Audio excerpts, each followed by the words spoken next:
here again with another beginning of the year ranking video as 2023 is in the books. And what I wanted to do for this particular video is give my top 10 most anticipated movies or films of 2024. Now, of course, these movies can change. Things could happen. Movies can get delayed. Strikes can happen. People can get fired from projects. A plethora of things could delay these titles from actually coming out in 2024.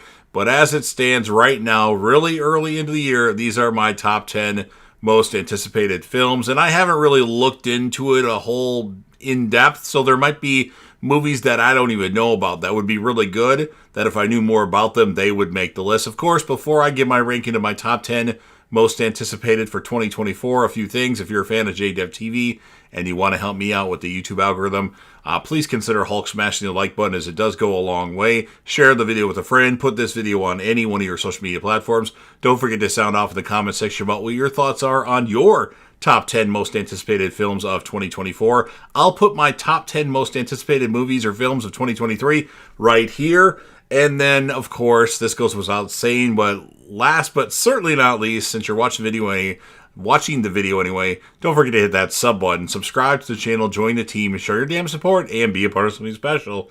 And, of course, you never know what you're going to see on JDev TV. So, coming in 10th place, a movie that I'm not super thrilled about, but I did put it on the list, and that would be Ghostbusters Frozen Empire. I think Ghostbusters Afterlife was good. It was very boring at points, but I think the movie all in all was good.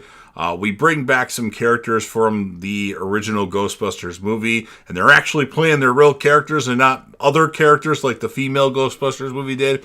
But it was still good. So I put Ghostbusters Frozen Empire on this list. It's very, very likely that something else could possibly go on the list instead of that, but as of this moment, I don't know. Coming in ninth place, a movie that I keep seeing trailers for, and I must say I'm intrigued, and that would be the new version of Mean Girls. And I believe this is a do-over of the original Mean Girls movie. So the teachers come back, but they recast all the kids, like Lindsay Lohan, like Lacey Chabert. So it's the same movie with different kids in the same roles. Well, I liked the original Mean Girls movie. I think it's really fun, and I'm anticipating actually going to see this movie. I think it might be a musical. I'm not 100% sure, but hey, I'll go see it. We'll see how it is. I'm sure another movie, if I knew more about it, would probably make this list, but as it stands right now, as of this recording, Mean Girls is in 9th place. Coming in 8th place, another movie that I'm not 100% sure that should be on the list, but I put it on here anyway, and that would be A Quiet Place, Day One. So we have a completely different cast as far as we know. No Emily Blunt, no John Krasinski. I'm interested to see if this is going to be an origin story to let us know how these monsters got to where they are and like more about them. So it could be interesting. It very well may not be interesting, but I had to add it to the list because I am a big fan of the Quiet Place movies. And, of course, I didn't see these movies until 2021 at the end of the year. So, A Quiet Place, Day One, comes in number 8. Coming in 7th place, a movie that I keep seeing trailers for, just like Mean Girls. And I must admit I'm intrigued, although I'm prepared to be let down. And that would be Night Swim. I don't know a lot about this movie, but it looks interesting, although we're not really seeing a lot from it. So Night Swim, I put it in at number 7. Coming in 6th place, a lot of you will have this in the top 3.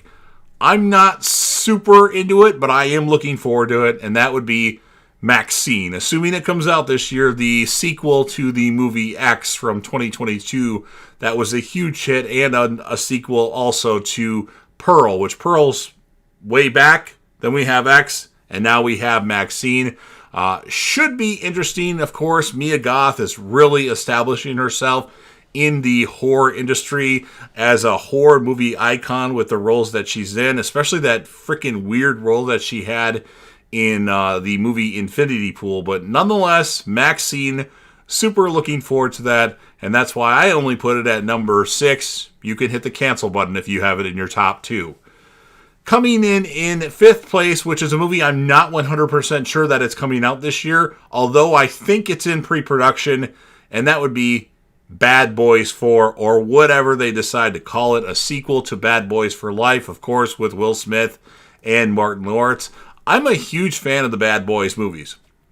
I really like the first one. The second one is okay. And Bad Boys for Life was a pleasantly surprising movie. It was my movie of the year in 2020. Of course, we didn't get a lot of titles in 2020 that we were supposed to get. But from all the movies that I saw, that was my favorite one. I'm actually looking forward to the route that they take with this and see where things end up going. So Bad Boys 4, assuming it comes out in 2024, is my number 5.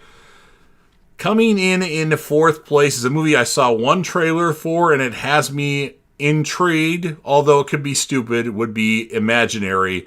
It's about a stuffed teddy bear that might be a killer of sorts. I'm not sure what the rating is, if they haven't announced it yet or not, but it has me slightly intrigued, and it could go in good directions. I don't know. In my opinion, if the movies are really good if they're rated R. If they're not rated R, they're usually not that good, but who knows? But I put Imaginary on the list, and that comes in at number 4, but I really don't know a lot about it yet. Coming in number 3, or third place, and I actually forgot to almost put this on the list. I had to redo my ranking to include this movie. Somehow, some way, I just kind of spaced it out. Even though the poster for it, or one of the posters, is right there on my background, and that would be, of course, Terrifier 3.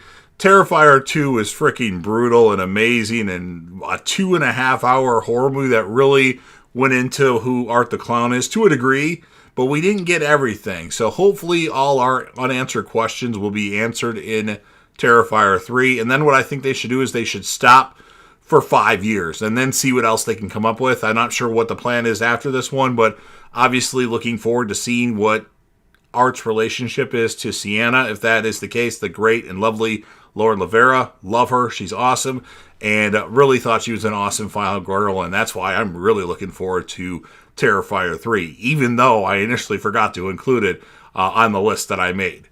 Coming in second place, a lot of people's most anticipated movie of the year, and I'm super stoked for this movie because I'm not sure which route they're going to go, but I think we're going to get as much as we can possible in that movie, or in this movie, and that would be Deadpool 3. Spoiler alert, we're getting the return of Hugh Jackman as Wolverine, but the continuity as far as what happened in Logan still remains. This is just taking place before what happens in Logan.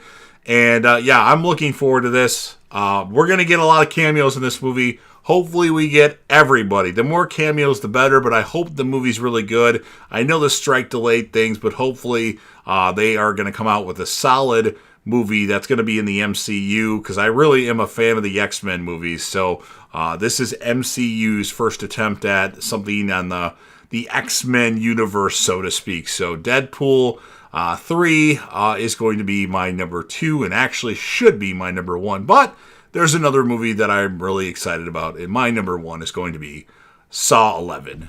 Saw X was phenomenal. They finally gave us a movie focused and centered around John Kramer, aka Jigsaw, and it worked. It humanized him, it made us root for John Kramer, and I'm really excited to see where things go and who could potentially show up. Is this still going to be a movie in between Saw and Saw 2? Or is this going to be, well, it has to be in between Saw and Saw 2, or in between Saw 2 and Saw 3, because, of course, we know that John Kramer dies in Saw 3. Spoiler alert. So, looking forward to it, seeing who comes back.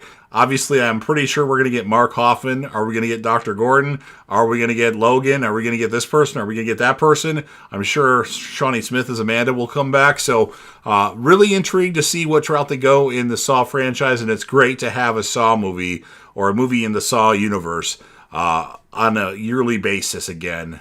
So Saw 11, or whatever they decide to call it, Saw X1, is going to be my number 1. So hope you enjoyed my most anticipated movies of 2024. Obviously, this list could completely change once I find out about certain movies. Like there was one movie in particular called The Division with Jake Gyllenhaal. That sounds, based on the plot synopsis, interesting. And that almost made the list, but then we found out about, I forgot to put Terrifier 3 on this. Wow, that would have sucked if I would actually made this video and uploaded it and forgot to include Terrifier 3. You guys would have roasted me in the comment section. I want you to roast me if that happens. So, hope you enjoyed the video. Again, not to repeat myself, but if you're a fan of my channel and want to help me out with the YouTube algorithm, please consider Hulk smashing the like button, share the video with a friend, put this video on any one of your social media platforms. Make sure you give me your ranking of your most anticipated movies in the comment section. I'll put my 2023 anticipated movies right there. And of course, last but certainly not least, don't forget to hit that sub button. You are watching the channel anyway. Subscribe to the channel, join the team, show your damn support, and be a part of something special. And you never know what you're going to see on JDev TV.